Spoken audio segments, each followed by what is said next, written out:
ndabaramukije mwese amahoro y'Imana. Nongeye gushima ko bantera ino teka ko ndabashingira intahe kandi duterana intege mu ijambo ry'Imana. Izina nitwa Manirakiza Onesphore,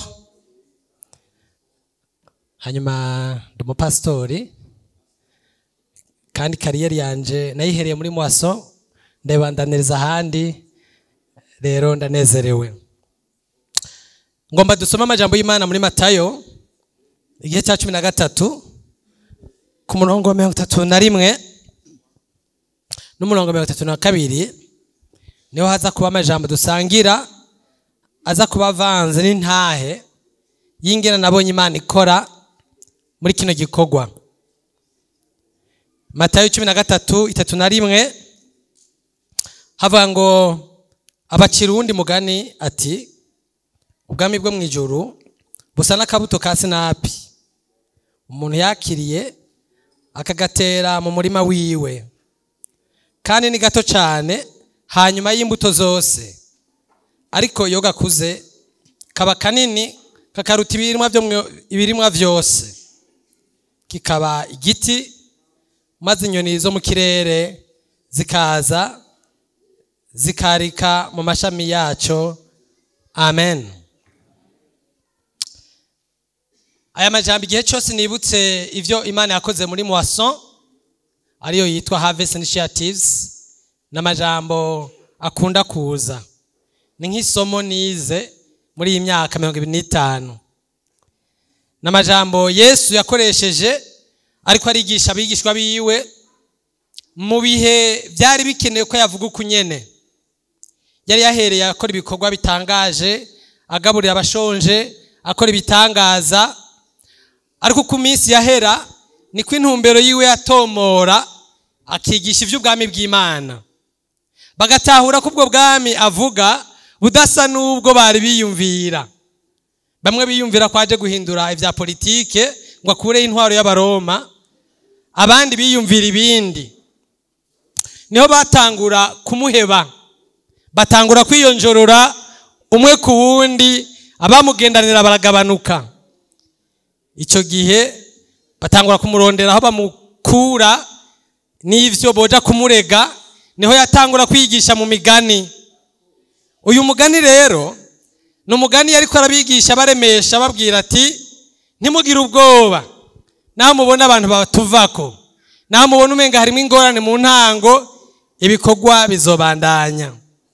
Uyu mugani rero ababwira ingene ubwami bw'Imana busa.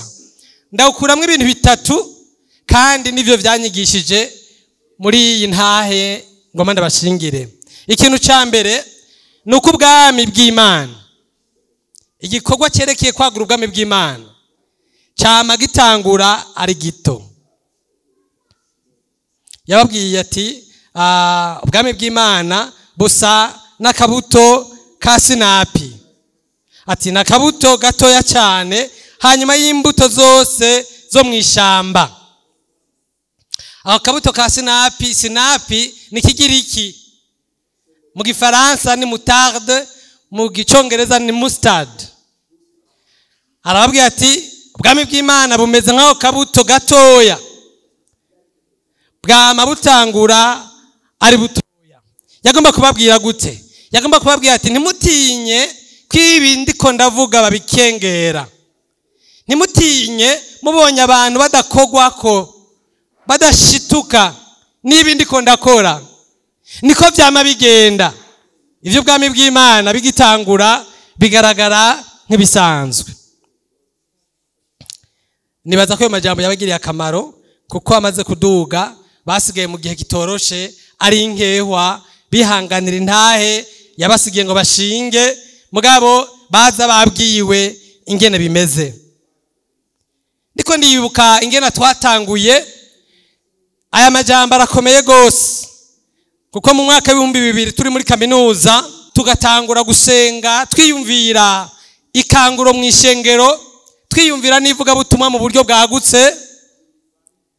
Abagenzi bacu baraduteye intege ngo tubireke, baratubwira ko ibyo bintu tugira tuvuge tukore bitumvikana kandi ataho bizoshika.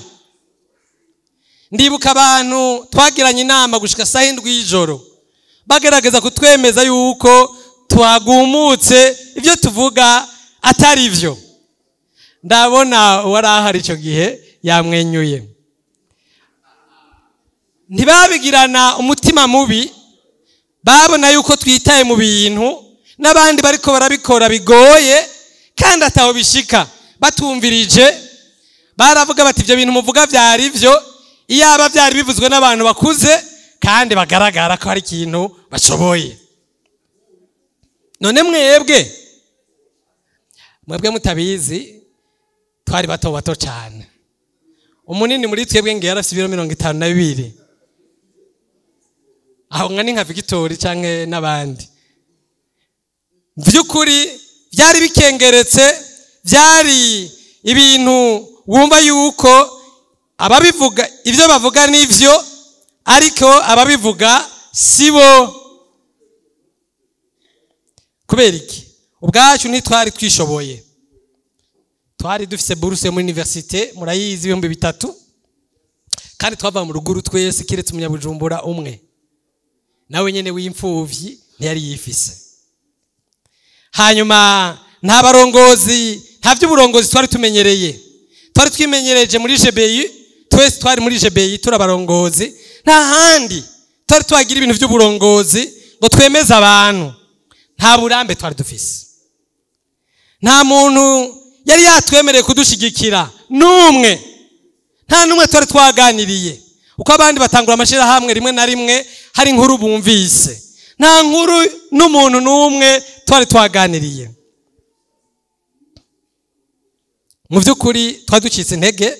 Muri uko gucibwa intege byaragaragara yuko ubutafise ukwizera yo biheba. Ariko twari dufite ishaka kandi twarumva twemeza mu mutima yacu ko twemereye Imana hari ibintu yokora bigashikira abantu. Turayizigira rero dushira ko turakora.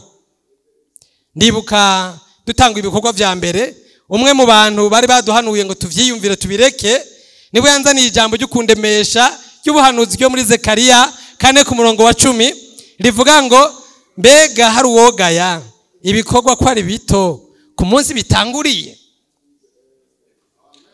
Mbega hari uwogaya ibikorwa ko ari bito ku munsi bitanguriye. Byumvikana yuko bari bakoze ikosa baturaba uko bagomba kudusuzuma tutarakora. Umunsi ibikorwa bitanguye vyama ari bito. Ni rya jambo y'akabuto ka Senapi. Imyaka 5 ya mbere twayimaze dukora ariko atanumwe abona neza ivyo turiko turakora niyo dutera tuja. Ikiringo kidasanzwe mu buzima bw'umurongozi n'ikiringo ahanezerererwa ivyiza yiteze ariko atanumwe aragera kubibona no kubitahura. N'ikiringo cy'ubusazi ukatwenga ibyo abandi batabona agahimbarirwa ibitaragera kuboneka bikamutera kubandanya. Ubwami bw'Imana iminsi yose bwama butangura ari butoya. Ababinyuranije bariyahura. Ndamaze kubona amashira hamwe agira umunsi mukuru gutangura ishira hamwe karatana kimwe rirakora. Ugerageje ubushakashatsi nta myaka 5 bamara. Kuko bagomba kunyuranya n'iyi ngingo. Ubwami bw'Imana butangura ari butoye. Cya kabiri, ikoca cy'ubwami bw'Imana kirafata umwanya wo gukura. Kindi nize yababwiye Yesu ngo ariko iyo ugo rubuto aho kabuto ku 32 iyo gakuze. Avuze ngo iyo gakuze harimwo ko katokura, harimo condition. Iyo karonsi bikenewe ngo gakure. Iyo gafashe umwanya ukwiye wo gukura karaba igiti. Yesu yashaka abigishwa biwe batahure ko ubwami bw'Imana tanguje bukeneye umwanya wo gukura. Ugiye kuraba ijambo gukura mu Kigiriki rivuga amajambo menshi, kwaguka, kwiyongerereza n'ibindi.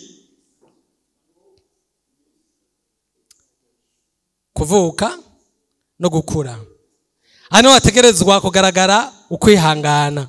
Yesu ariko avuga ati nimucibwe intege nuko bankekeranya, nimucindike intege nuko ivyo ndiko ndakora batabibona. Hari igihe cyo gukura gitegeza kubaho imbere yuko bigaragara, ariko ni icyo gihe cyahera ivyo ndiko ndakora bizogaragara. Umwanditsi n'umwigisha abantu benshi bakunda mu bya leadership yitwa Jim Collins niwe avuga atera intege abantu ababwira ko hoba kugumana ukwizera kw'ivyo witeze, ariko ntiwibagire kwemera ingorane urimwo uyu munsi ko tutazohera ejo. Iyo principe yayise ngo Stockdale paradox. Avuga inkuru y'umugenerali w'umunyamerika yafungiwe muri Vietnam. Hanyuma mu generale afungwa imyaka itari mike, bamugirira torture inshuro 200. Yaragiye rero kumubaza ati inkomezi zatumye wihangana zavuye hehe? Mbega bahavuye bihangana ntibaguye mu munyororo barangwa n'iki? Nuwo nyene yitwa Stockdale yaciye babwira amwishura ati reka ndakubwire kwanza abapfiriyeyo ico bazize. Ati abapfiriyeyo n'abantu bibaza ko ku Noel zabazoba bari mu mihana iwabo, bakavyishiramwo cane ku buryo Noel ishitse ntibatahe, baca bita ku bihome bagaca biyahura. Abapfiriye mu gasho n'abantu bishiramwo ibintu ko hageze ko basohoka, kwezi kugahera kundi kugahera ntibatahe. Ati abo bantu nta numwe twazananye, bose bapfiriyeyo nibo biyahuye. Ati mugabo abo twasohokanye tukavanayo amahoro n'abantu bagumana ivyizigiro ko batazoherayo, mugabo haguma biteguriye ko nejo bazokubitwa, ko nejo batazorya, kandi ko turishobora kubandanya gushika bazotabarirwa, bigatuma umubiri wabo uribera inguvu zo kwihangana. Hanyuma igihe kigeze basanze tugikomeye. Yingingira akomeye gose. Nukuvuga ngo kugira ngo wemere gukura, wemera ko kiri mutubu mugo munsi muzokura, ukagumana ivyizigiro vy'umuntu azokura vyawe, mugabo ntiwibagire ivy'umuntu wubu atarakura.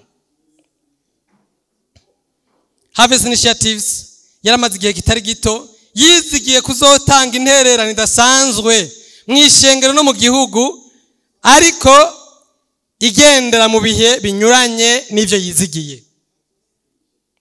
Igihe twarungika abavuga butumwa ba mbere 47 mu makomine 3 y'u Burundi, umve twarungitse abantu 47, ariko tuyita campagne nationale. Bisigura iki?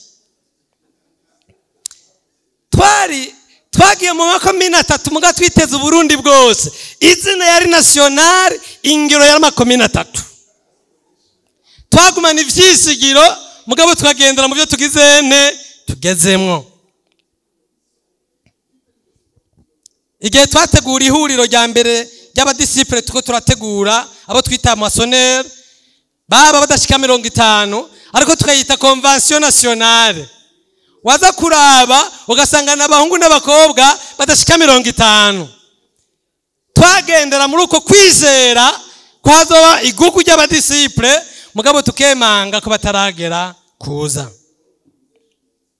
Igihe twaza gusabira itongo ngaha haheze imyaka yaba 10, tukavugana na gouverneur yatwara icyo gihe, yaratwitegereje aratwenga gose. Twari twurutse bisi, nta ni taxi twari dushoboye gufata, nta ni modoka twari gukota, iyo gutunga yo ntiyari bwagere.